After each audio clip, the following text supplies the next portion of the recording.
Hey everybody, what's up? It's Scuff D here, making a return. It's been, geez, too long. It's been too long since my last video in here, and there has been a lot of changes to the game. It seemed like every time I was going to do a video, there was another update, and then I had to digest it, and then by the time I had it digested, there was some changes, and then, so it just never worked out. Anyways, today it's the weekend. I'm stoked.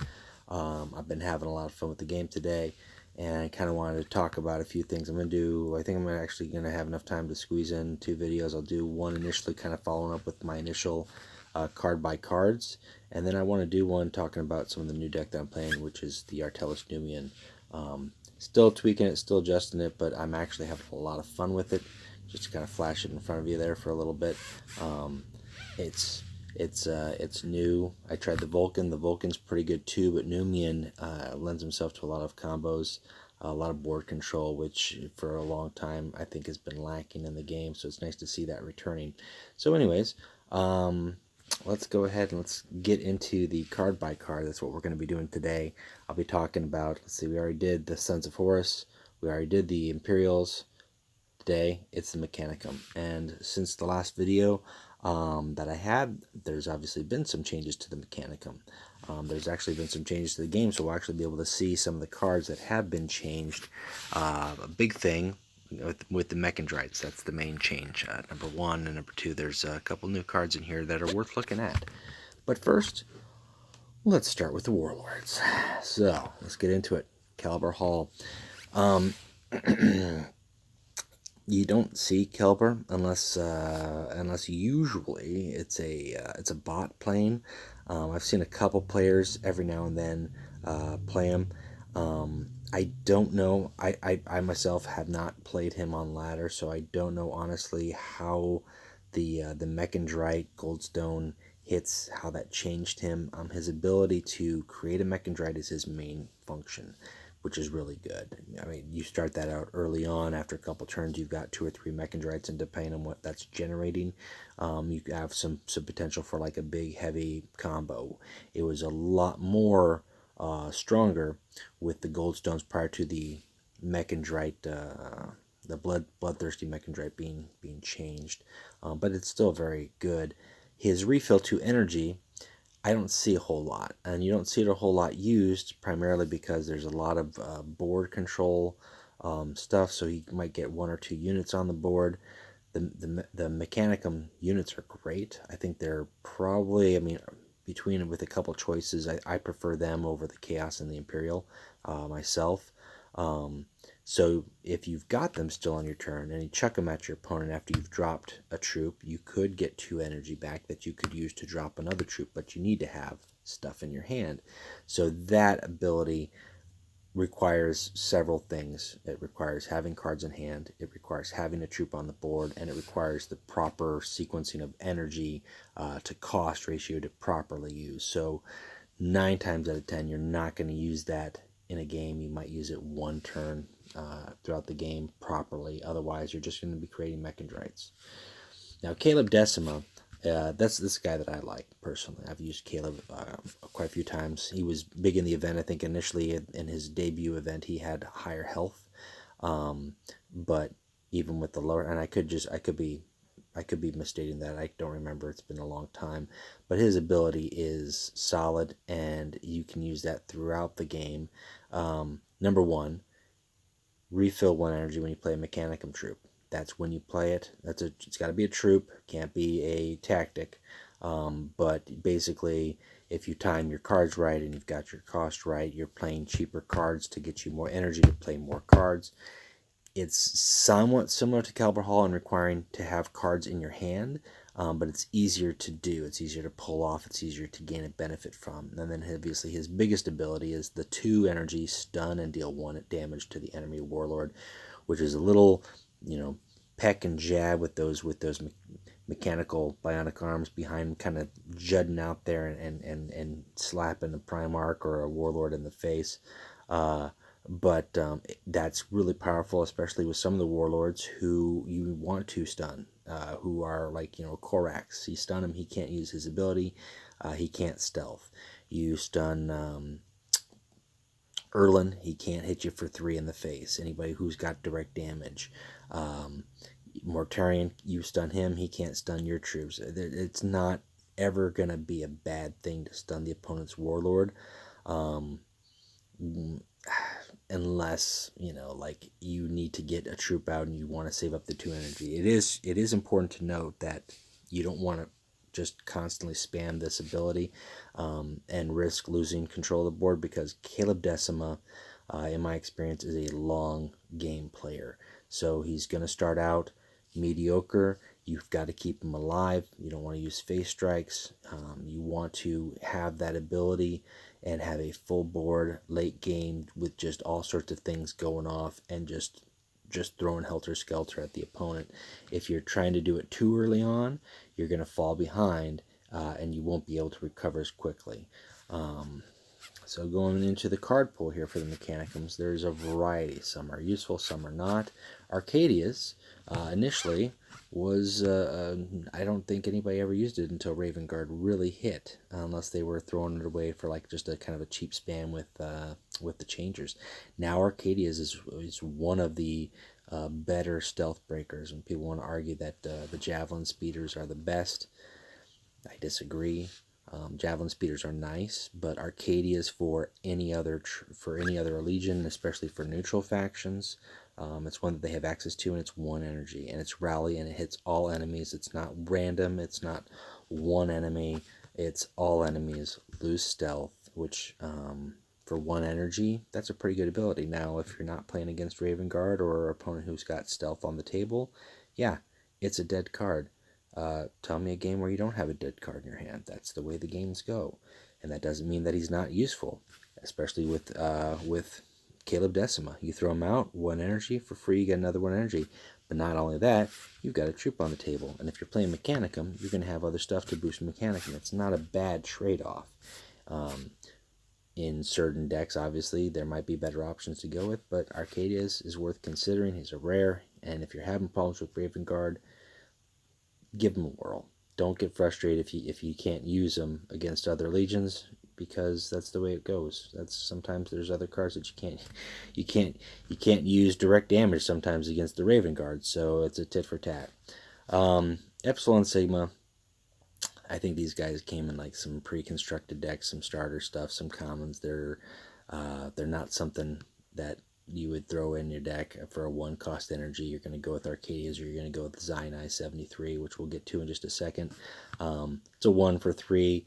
If you're early into the game and you don't have them, and you've got a Mechanicum card pool, you still probably want to stay away from them. They're not, I don't know, I wouldn't throw it out there. Live support's new to the game from the Isvan 5 expansion, and it's actually really nice. It's not huge. It's nice if you have it. I wish there was a card that could just kind of randomly generate it. But throwing Survivor 1 on a friendly Mechanicum troop is pretty cool, because this is a troop. It doesn't require it to be an infantry, which, like some of the mechendrites, require it to be an infantry. This works on vehicles as well, and it also works on structures. So being able to put that on a Mechanicum structure or vehicle, and there's a lot of vehicles in the Mechanicum, yeah, that's kind of nice, especially late game. It's not a bad thing to do. Xyni 73, he's the 1 energy that I'm talking about. He's a rare. He's a 1 for a 1/2. His big thing is the rally, adding the mechendrite. Prior to the mechendrite changes and the spam, saw a lot more of these guys. You still see them occasionally, but not as often. Basically, they were a 1 for a troop that would give you a random beneficial thing. They still give you the random beneficial thing, but the benefits of the beneficial thing with the other combo cards are not as effective or as immediate anymore. But in a Kaleb Dcimo deck, yeah, those guys are really good. In a Kelber Hall deck, if you can keep them around for a turn, they're really good. And if your opponent doesn't hit them, if they go for a Kalber Hall and they leave the Xyni, then you've just got kind of a bonus 2 energy on your turn if you can use it. So they're pretty good. They're pretty useful with both the Mechanicum Warlords especially, but with other decks as well. Alpha Row 25, I've seen in event decks. I think maybe once or twice I might have seen an actual ladder play, but you normally don't. 3/1 stealth, seems good for 2 energy if you get him in your starting hand.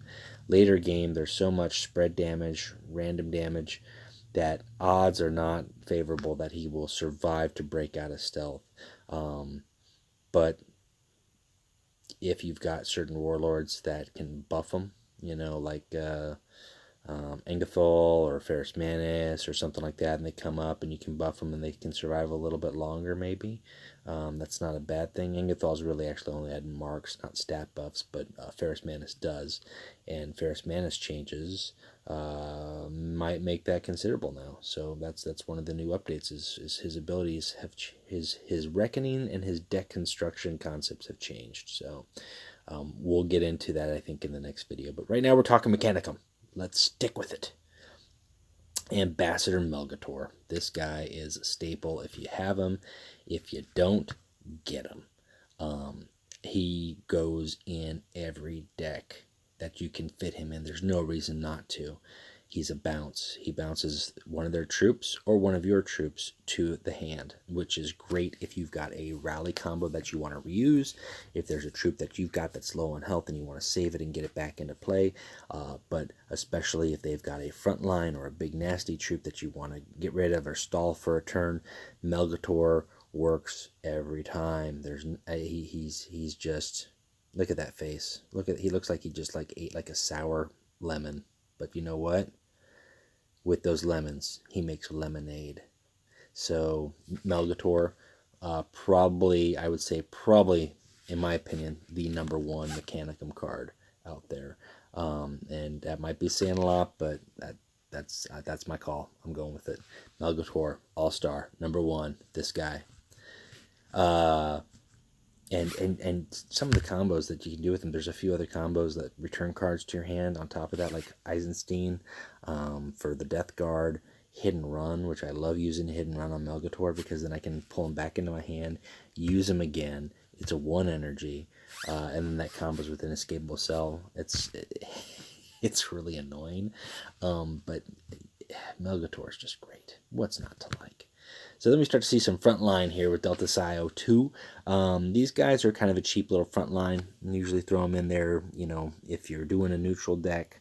They're good for a cheap front line. They can become a 3/3 if you've got a vehicle early on or late game and you just happen to pull these guys. They're really decent in Kaleb because you throw these out at a 3 drop, and then you've got two additional energy, and then you can use his ability plus have these guys. So they're kind of well-timed, well-structured, but just a cheap little front line. They're not going to do much for you, but most of your 2-drops aren't. That's what they are. Design Flaw is a newer card with the Istvan 5 expansion. I haven't seen this used a whole lot. I think maybe one event deck might have ran it. Change a health vehicle to 1, which is big when you really think about it. But not all the time, because there are a lot of decks that don't run a lot of vehicles. There are a lot of decks that don't run a lot of troops right now. So it's pretty significant if you can drop, like their mortar launcher to a 1 health and then Tarek it. That's great. For 4 energy, you just took out the thing that's a 7 health and is kind of a pain in the neck otherwise. Or even the big Emperor's Children Titan with that 10/10 with the 10 cleave. I mean, there's other ways to deal with some things because it also has shield, but it's not bad for 2 energy. I don't think the need for it right now. There's not a whole lot of super vehicles that are like high health, so it's not as crucial. Tau is another Mechanicum anti-stealth unit. Now he's a little bit different because he's not a rally. He's a 2 energy, but he does have 2 health, and he has stealth himself. So his big thing is basically if you get him out, and you can keep him out, he can break stealth as long as he's alive for 1 energy, which is not bad. It's hard to do against the Raven Guard for a couple of reasons. They rely on a lot of splash damage, a lot of random damage, so the setup required for him makes it a little bit trickier unless you've got some additional units out there to kind of break it. But for 2 energy and as an anti-stealth, especially in the Raven Guard era that people feel that we are in, although I think that that stone is churning with the updates. Not massively, but enough to actually, you know, get people to break out and try new waters. Try new waters. Rotau 17, not bad. Alpha Zeta 54. These guys are a starter card, I think, and they're in events. And if you got nothing else and you're trying to do a neutral deck and you want something, they're okay. I don't like them because they're not frontline right off the bat. They cost energy to gain the frontline, and if they gain it, they can't do anything. On the other hand, if you're able to snowball them, then you can get a 3-4, 3-6, 3-8. I don't think they'll let you get that far if you're playing somebody, but the potential's there. I would pass on them. I would go for something else. I would also go for something else on these guys. That's like a bait card. You throw that out there so that they throw something at it instead of your Warlord, because 1 health, everything kills it. And at turn 3, there's somebody should be having something to deal with it, whether it's a Warlord ability or not. So that's kind of a worthless card. Dark Engineer is a card that works with the Chaos card pool. If you're not playing enough Chaos cards, then don't run this guy, because he's not going to do anything for you.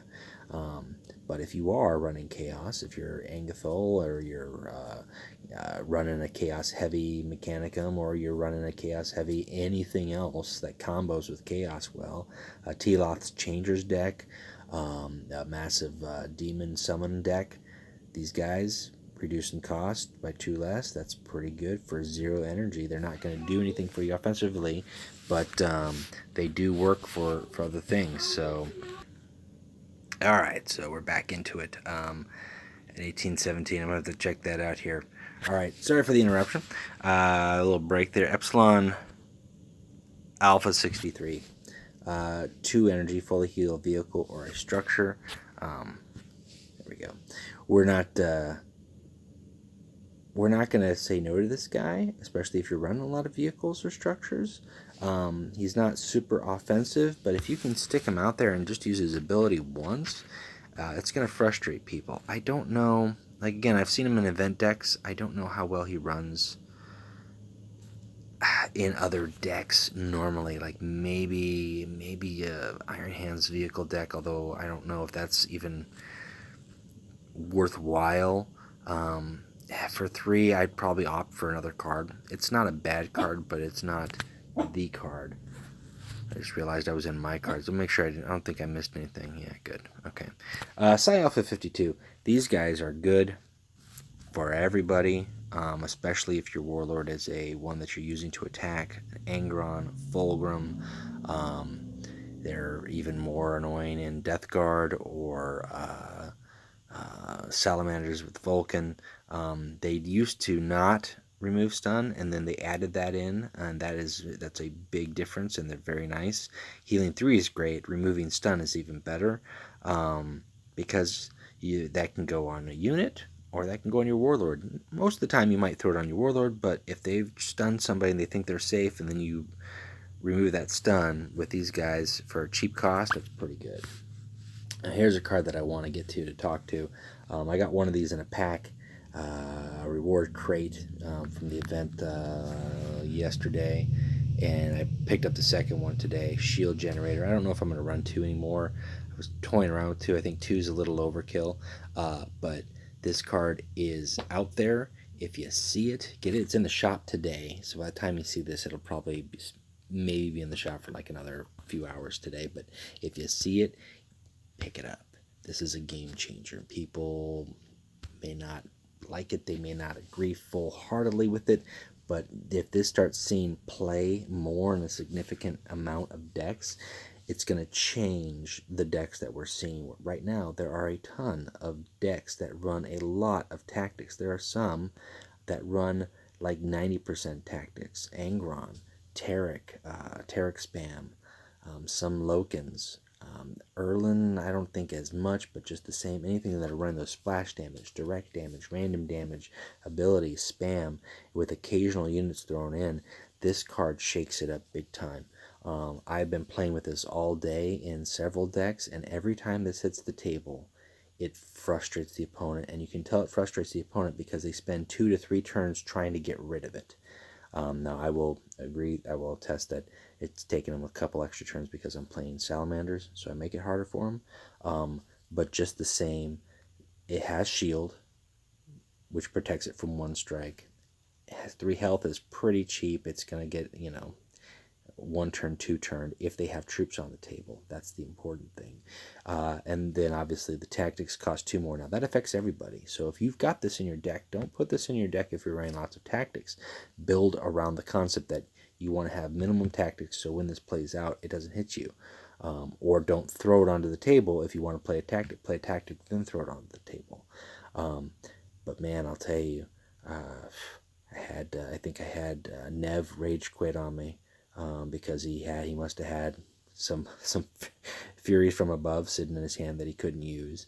I had an Angron player spend like 3 attacks trying to go at this so he could double mortar strike. It's you can tell that it frustrates player, that it makes a difference. It makes a very big difference. Like I said, is overkill. Oh, the Fett movie is officially dead. That's too sad. That's sad. That's a story for a different time. But let's get back to shield generator. It's not offensive at all. The name implies it's shielding you. But the power that it can throw in a game, especially at certain points when you know your opponent was like banking on using a tactic like endurance, or was banking on using Emperor's Pride, or using Vengeful Spirit. I mean, you throw those out there at those right times, and it really messes with people. And then, like I said, if they don't have troops on the table, because they're going tactic heavy, they've got to spend at least a turn or 2 to deal with this thing, or put cards on the table, or get one guy out there. And if you've got your deck built around not having as many tactics, you will have troops on board, frontline troops or whatever, to further prevent that and take advantage of that cost difference, because it really does throw them behind 2 turns.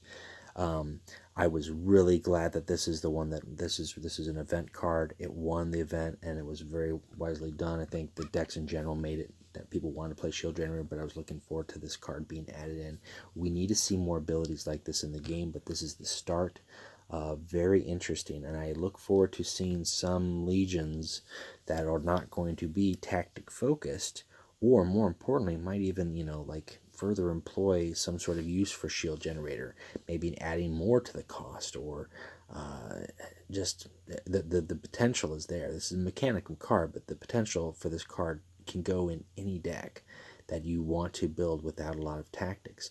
Tactics are always good. There's some very important ones that we've already seen in just the 2.5 legions that we've gone into.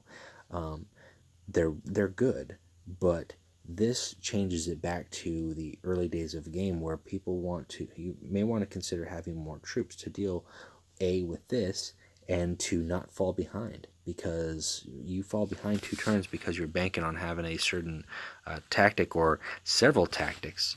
Oh man, you throw this out there when they think they can Teloth changer spam you, and you just up the cost of all those tactics in their hands by 2. That breaks the whole chain for them, and then they've got to hope that that they can pull something out of their hat long enough for them to get rid of this before you can capitalize on it. So very good card, very good card. Sibilance.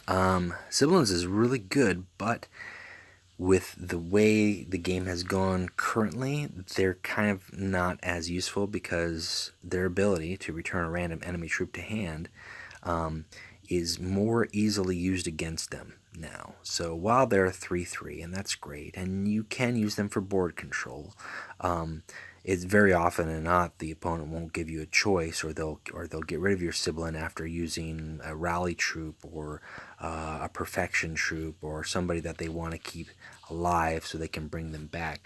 So siblings are good, but they're not as good as they used to be, because they can potentially benefit your opponent. Advanced Schematics, this is an Istvan 5 card that is, I would consider, if you especially if you're doing a Mechanicum heavy deck, not just in terms of Mechanicum Warlords, but you're including a lot of Mechanicum cards in your deck, consider using this card because this reduces the cost of all Mechanicum troops in your deck by 1.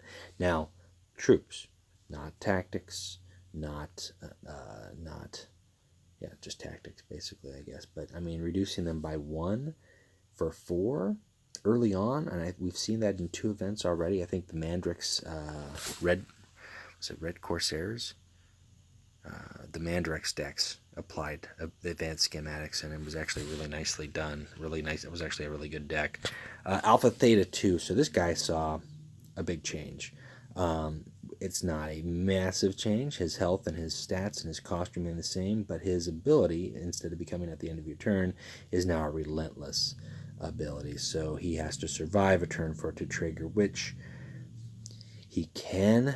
Typically he wasn't, or he would survive 1 to 2 turns. So he would get 2 to 3, and now you're getting 1 to 2. Or 0 to 1, even, depending on the state of the game.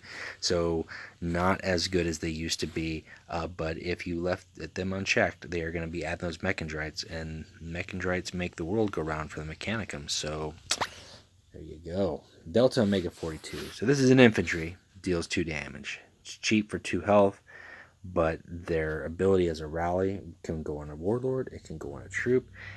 If you use them for a little bit of early board control, it forces the warlord to basically take a 4 hit to the face to get rid of them off the board. I would consider these guys, especially if you're doing a Mechanicum deck, as a 2 in there. If you're doing a direct damage deck, these guys are worth considering. Yeah, they're 4 energy, but they've got dual purposes. They don't have fast or flank, but they're still a 4 that somebody has to deal with on the table. And you've got Epsilon Row 32, your standard front line. These guys are just 3-4 front line. Boom, beefy. Stick around at least past 1 early attack, maybe 2, depending on what your opponent's got. Nothing fancy, but worth considering. Worth considering, especially if you're doing Mechanicum. Caliber Hall likes those guys at turn 5, because he can throw them out, get a front line, use his ability. Not bad. Now, Last Howl. Is it Last Howl or Last Tool? Last Tool? Lays Tool. Last Howl. I don't even know what that looks like. It looks like it's a really strange picture. But this guy, if you're doing a Mechanicum deck, you gotta have 2 of these guys. This guy is the guy who buffs them, and he can buff himself if you've got 2 of them out, and then they become really nasty.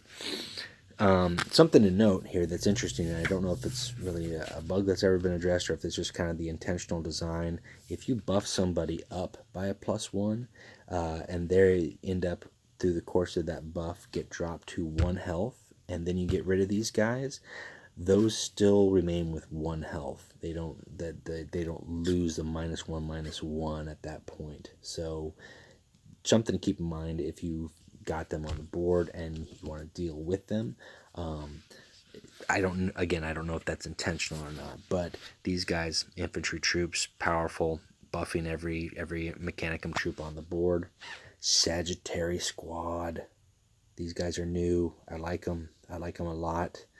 For their cost, they're 3/3 and a 3. Is that easy to deal with range for the most part, but at the end of your turn you're dealing 2 damage to a random enemy, and again, as the state of the game is, there's a very high chance that the random enemy is just going to be your opponent's warlord. So at the end of the turn you're just dealing 2 damage to your opponent's warlord.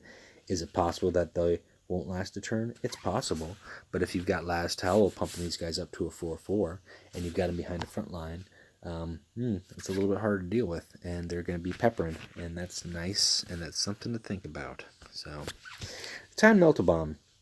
I think this is kind of a one-of in a deck. I don't know if you could build a deck around it early on. If you're new to the game and you pick one of these up, throw it in there, because having damage that spreads to everybody, even though it's a time delay, is very, very beneficial. Plus, it makes a target for your opponent to try to attack.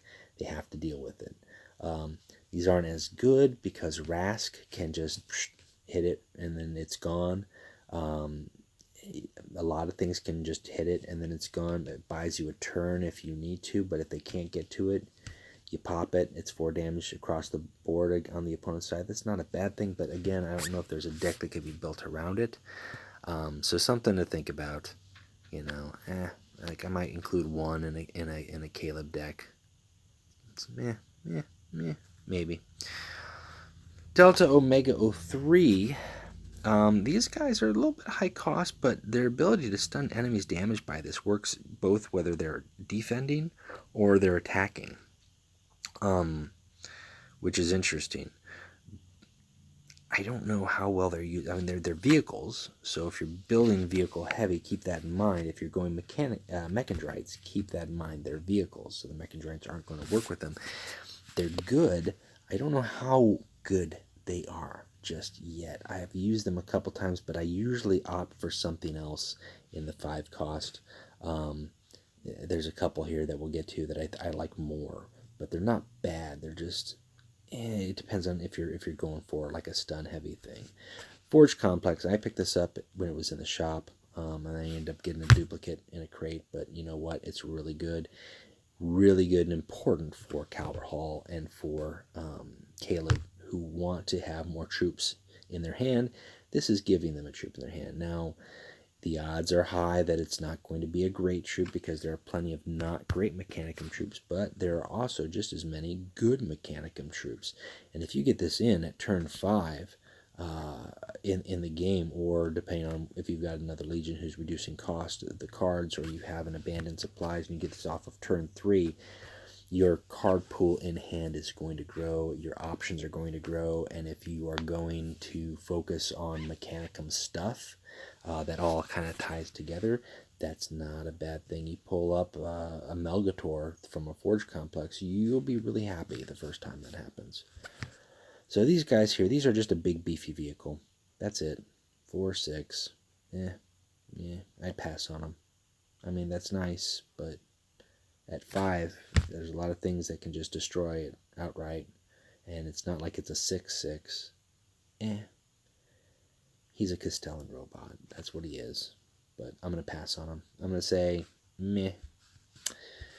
Here's another front line here. These guys are also a vehicle, another Castellan robot. But these guys see a little bit more use if you're going front line because they can become a 6/4. They can be dealt with, but if somebody's got to run a troop at them, then that troop is probably not going to survive. And I don't think too often you see somebody throwing a Warlord at a 6/4 front line. That usually isn't the case. So these guys are better on the 5 cost range for the Mechanicums. If you're going with a frontline deck, frontline heavy deck, these are worth considering. But do keep in mind they are vehicles. They aren't infantry. They're not troops. They're not Astartes. So something to keep in mind. Romu 31.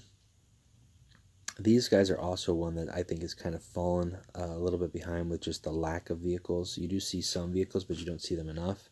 So their backlash to destroy a random enemy vehicle isn't as good because it might just be a worthless backlash. If there's no vehicles, then they're just a 3/4 that you paid 5 energy for. So most of the time I skip over these guys. You do see them in event decks. And if you're playing in events, look at the other decks and see how many other vehicles there are, because that might swing it whether or not they're useful or not. So keep that in mind too. These guys are good in a variety of decks. They're a jam. They're a rally jam. So the only thing they can't jam is somebody who's stealthed, which annoys people. But otherwise, they can take out a front line. They could take out somebody who's got a really nasty ability. They could take out somebody who's been buffed up a whole bunch. And there are 5/4 on top of it. So that's pretty good. And you throw these guys out here, and maybe you want to use Melgator and get them back into hand after they've done a strike, if they've survived.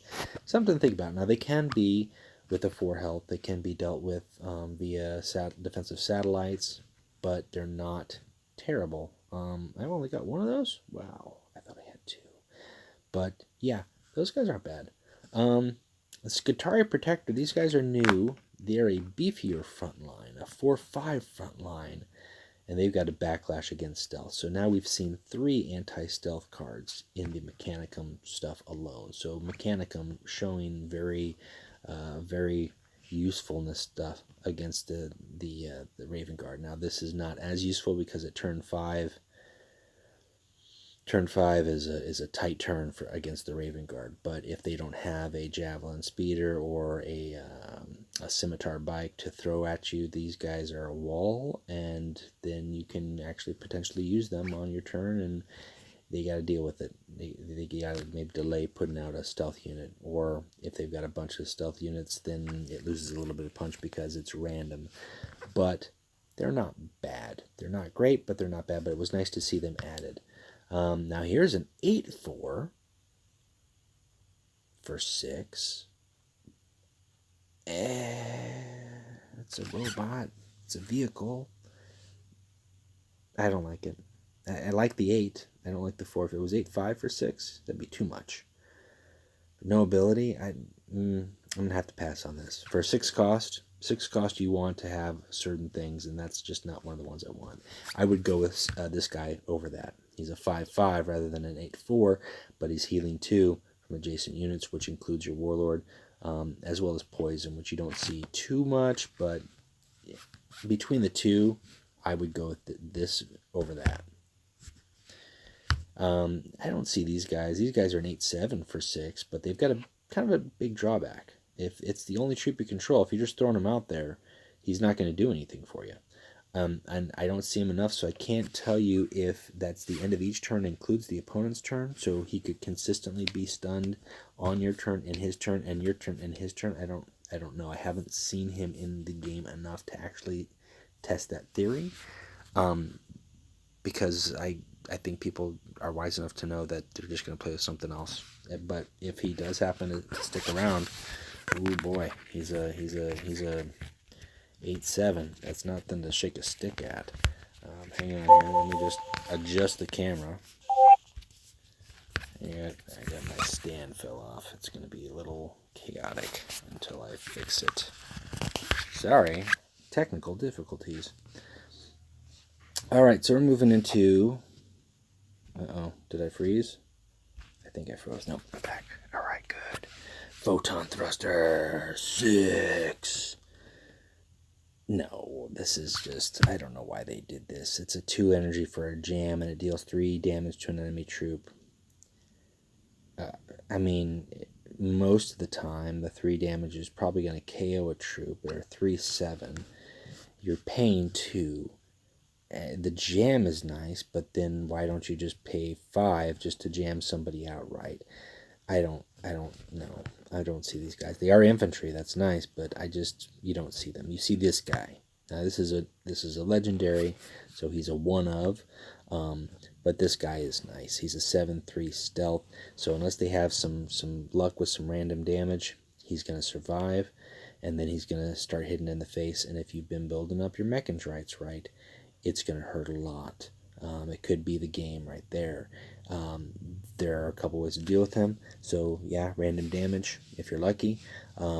Anti-stealth, boom, break him out of his shell, hit him with something because he's only got that 3 health. Or you throw one of 2 things. You throw a front line that he's got to deal with if nobody else can deal with it, and that's going to put him back in your hand. So it kind of keeps him alive, but it also, as the opponent, it buys them a turn. Or you throw out a big beefy target that he kind of has to go against the target rather against your Warlord. But if he sticks around and he's sticking on your Warlord, 7+ damage, look out. I mean, look out. This guy's nice. I would probably say in terms of Mechanicum, he's probably my number 2 or number 3. Because I really like Shield Generator right now, but I think he's got a long-term ability with that. So, nope, sorry. Getting texts. Man, it's been a day. We're almost through it. Thalic's Cohort. Random enemy with stealth loses it. Unstoppable. Relentless. These guys are newer, but for their cost, I don't know. They're infantry, which is great. I don't think they would see play unless you get them as like a random thing. they're beefy, and if you're really gunning for stealth, I guess you could throw these in here, and that's 4. That's 4 anti-stealth cards now in Mechanicum. But otherwise, I just don't know. I don't know if I like them enough. The Defiler prototype is really good if he lasts a turn, because that's 14 damage. That's mega. That's mega damage coming out. If he doesn't last a turn with that 4 health, he's very easy to kill. As a 7 drop, I don't know. But if you abandon supplies and you get him out at turn 5, that's something to consider. He is a vehicle, so the mechendrites aren't going to work on him. But he is a Mechanicum troop, so Las Towel could pump him up to an 8, and then you're doing 16 damage. So if you're going Mechanicum heavy, they are something to kind of consider as your game sealer, especially if you don't have a Remare. If you don't have a Remare, these guys are kind of your poor man's version of it, and that's not saying terrible things against the Defiler prototype, because 7-4 stealth, or 7-3 stealth, with a battle honor to return to your hand and a sneak attack versus 7-4 bloodthirsty. Now, the bloodthirsty doesn't come with the sneak attack, so they are kind of a one-trick tool unless you throw, oh, I don't know, some stuff that like, oh, life support on them. Oh, or Melgator, put them back in here. Why would you do that? I don't know, but just, there's just options. I'm just saying, there's options. Something to think about. These guys here, I've seen them as a one-of index. They combo Kaleb Dcimo again as a late turn game, and you've got some energy, and boom, you get some troops out and you save up 2 to 4 energy, and then you just spam his ability a couple times, and it's a mass board wipe. Again, a one-of as a sealer. You have to kind of build your deck knowing that you're going with that mode with like kind of a splash damage or low damage as opposed to face strikes. They are a vehicle, so mechendrites don't work on them, so keep that in mind as well. But they are good. I do like them. I don't like this guy. I think I've seen him in like some bot decks. I mean, yeah, 7-8 frontline. Wow, that's great. But at turn 7, you want something with a little bit more punch on the offense. And 3 offense is not good. 8 health.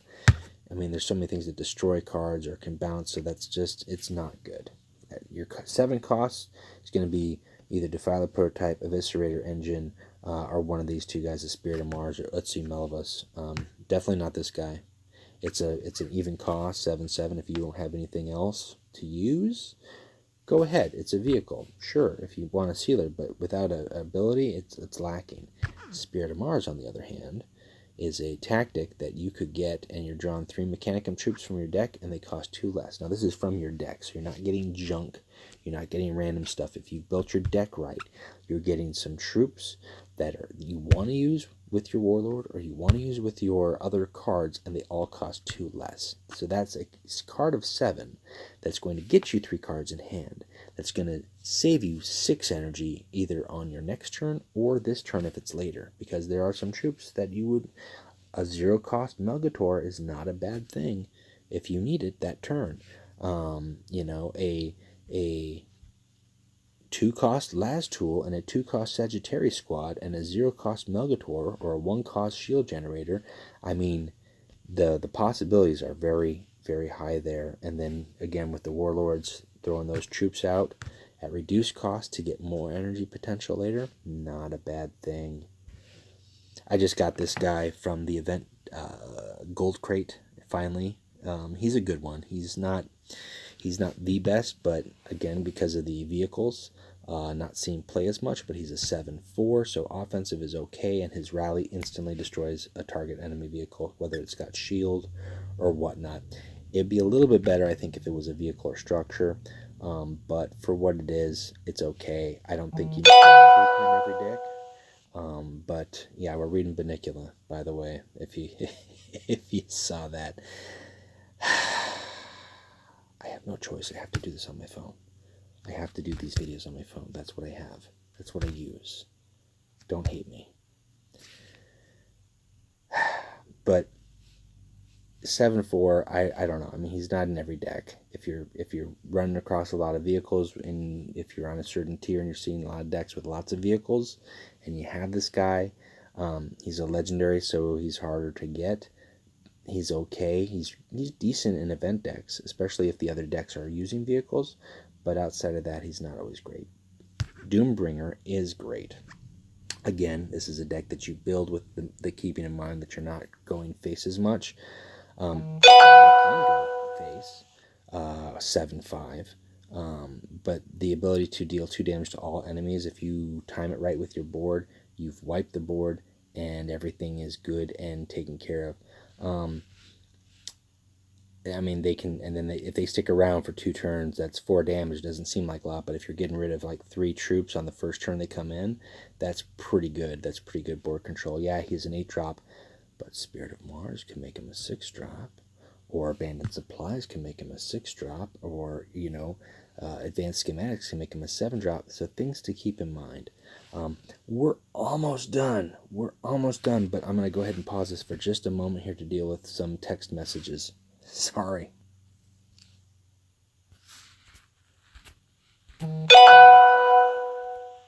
Okay. All right. I think we're back here. So let's finish this out. Coriol Zeth. I don't like Coriol Zeth. It's an 8 cost for an 8/7. He's got a shield and a random destroy. He's good in event decks. Outside of that, you don't see him a whole lot unless somebody doesn't have a whole lot of legendaries and they're looking for a big game closer. There's better game closers in the legions, and there's even better game closers, I think, honestly, in the as we've kind of already seen within the neutral decks. So a nice card, not a great card, but if you got it, good for you. I still own 0. I'm not going to get it when it comes in the shop. I think I've passed on like 3 or 4 times now. If I get it in a crate, that's great, but I'm just not itching to use it. There's nothing that you need to have this to make it work. It's just not great. This one I've never used. I don't know if I ever would use it. For an 8/7. That sounds really cool. And if a friendly vehicle dies, I guess if you're building around vehicles, you can add a mechendrite to your hand. But that late in the game, I don't know if you're going to have too many vehicles on the table to properly use it. So again, it's a pass. It's a high cost, high damage. If you're looking for a closer, that's great, but I don't think you're ever going to use it. This guy, you might use more. Stuns all enemy vehicles. Again, we're not seeing a lot of vehicles. And he's a demon. I did not notice that the first time. Wow. He stuns all enemy vehicles, so it doesn't matter. It doesn't matter if it's random, but they have to have vehicles. But stunning them at turn 8, that stuns a lot of the big tanks that do see play. It's a 50-50 toss-up. He's not bad. He buys you a turn, and if that's all they got, and they can't deal with him, then that's a 7 attack coming. So it's not bad. And he's a demon. I did not know that. So he's a demon. The mechendrites are not going to work on him unless it says otherwise. Now this deck, this guy here is newer in terms of me actually using him, because there's a couple decks, especially like the Iron Hands, have got a tactic that you can pull a vehicle out and give it flank. So that costs 8, and if you can bring him out a turn early with cleave 5, even though he can't directly attack the Warlord with flank, he can attack a troop and deal 5 to a Warlord. Or just cleaving 5 right off the bat. That's just powerful. Again, you've got to build with him in mind in terms of how you use him or how you're going to properly use him. That's a powerful ability, some powerful damage, a massive health, one of the highest health cards in the game. So I think there's a couple that are 10 or 12, but 9 health is up there. But to properly use him, you've got to kind of build with knowing that you don't just throw him in there. Lucas Chrome is okay. He gets a Kaban machine, and we'll look at the Kaban machine if there's no other troops in play. But I don't think anybody uses him. I don't think he does anything crazy awesome. The Kaban machine itself isn't crazy great. It's a cool, flavorful card because he was kind of the master of the creator of the Kaban machine. He sent it out to kill his foes. But I don't know if it's you get what I'm saying. He's just not you could probably put something else in there. Now, I've wanted to use this card. I really have. But I just don't ever see a chance or opportunity to. It's a 5/10 health, jam and stun any troops damaged by this, which is huge. That's huge. Any troops, whether they're attacking it or you're attacking them. But at 9, there's so many things that just can instant kill it, get rid of it. It's just harder to pull out. Maybe if you're building a deck around getting them out cheaper, or he's your closer, that's nice. Or maybe even as time goes on, and we see more troops returning to the board and less tactic spam, these guys will come and play more, getting rid of front lines and stuff like that. I don't know, but right now they're just untapped potential. So here's the Kabban machine, which normally you're never going to put out there by yourself for a 10 cost. It attacks itself at the start of the turn. Attacks by itself, which means it's random who it attacks. You don't know who it's going to attack, and it throws itself out there. So it does 10 damage to something, and if they don't have anything out there, it's going to do 10 damage to the Warlord. But if they can throw out a couple of troops, then they have broken the randomness, and you might end up just doing 10 damage to a 2 health troop. So keep that in mind. I would pass on these guys. Maniple Tau, 9/10. Why would you even? Why would you even? What? No, not for 10 energy. No, just no. Stop it. All right, let's get into the mechendrites. So the mechendrites have seen some changes. Number 1, we've got some new artwork for Chaos Mechendrite. This isn't anything different. It's not collectible. This is also a change in the game, is actually being able to look at these, because before you couldn't. So these cannot be purchased, gained in packs. These can only be gained by the cards that give you mechendrites. The new artwork here actually distinguishes it quite a bit from the utility, because these guys used to look very similar. I think Chaos Mechendrite used to be the lower utility, like it was a closer up of the same card. So it's nice that they look different now. But this gives you a Mark of Chaos to a friendly infantry or Astartes. You don't know what it's going to be, but generally the Marks of Chaos are usually beneficial. There's like 1 or 2 exceptions when you end up getting the wrong one. You're like, gosh darn it, I wish I got something better. Now this one is new. This is the Mechanicum Mechendrite, giving +0/+3. So he ups health, which doesn't seem like a lot, and if you get it randomly, you kind of be like, but if it buys your troop a time, or if you're able to put it on a troop like Wraith from the World Eaters and up his health, which ups his abilities, or Argus from the World Eaters, which ups his health, which ups his damage output, or anybody who's just got like a frontline troop, it has uses. It's not offensive, it's defensive, which is okay. There should be some defensive mechendrites, so that's kind of nice. There used to be 4, now there's 5, and I think this one is a good addition. Now, offensive mechendrite used to be Bloodthirsty Mechendrite. This has changed. So he now gives Cleave 2, and he used to give Bloodthirsty. It was a big change, and I think it was one of the several changes that have seen the reduction of the mechendrite spam. So these guys do Cleave 2 now instead of Bloodthirsty. So Goldstone Rush is not as powerful, not as effective, but Cleave 2 is still decent. But you know, it's not. It helped kind of push people into new roads, new things to try. Optical Mechendrite. This is the one usually you want to get, at least because if it combos with some of the other things, you're getting +3/+0. Who doesn't like more attack? Who doesn't like more attack? Late game, you throw that on a Goldstone, now you've got 6 direct damage. You have a couple of those, boom, 9 direct damage. And then obviously you could see why that was so abusive with the Bloodthirsty, because then boom, 9, 18 damage directly for a 3-cost card. That's, people were a little legitimately upset, and I can see that. So this is still good. It's still useful. It's still kind of the one that I would like to see. Utility Mechendrite gives a shield, and this is another defensive one. It's good if you get it and they don't have a Destroy Outright card, because you can throw that on your Alpha Tau and keep him alive for another turn, or throw him on something that you're going to attack with via face, and keep them alive, and even a turn longer. Shield's not bad. It's not great, but it's not bad. I would prefer I would prefer the Chaos Mechendrite, the offensive Mechendrite, or the optical Mechendrite to spawn, but utility Mechendrite is still going to be useful at some point in time. So that's it. I've gone long. I think longer than I intend to. The newer cards that have been added in here, some of the changes to discuss here, but the Mechanicum, again, I think is the stronger neutral pool, in my opinion. Some people might disagree. They might think the Imperial or the Chaos one. And Chaos has got some great demon stuff. We're going to look at that here in a little bit.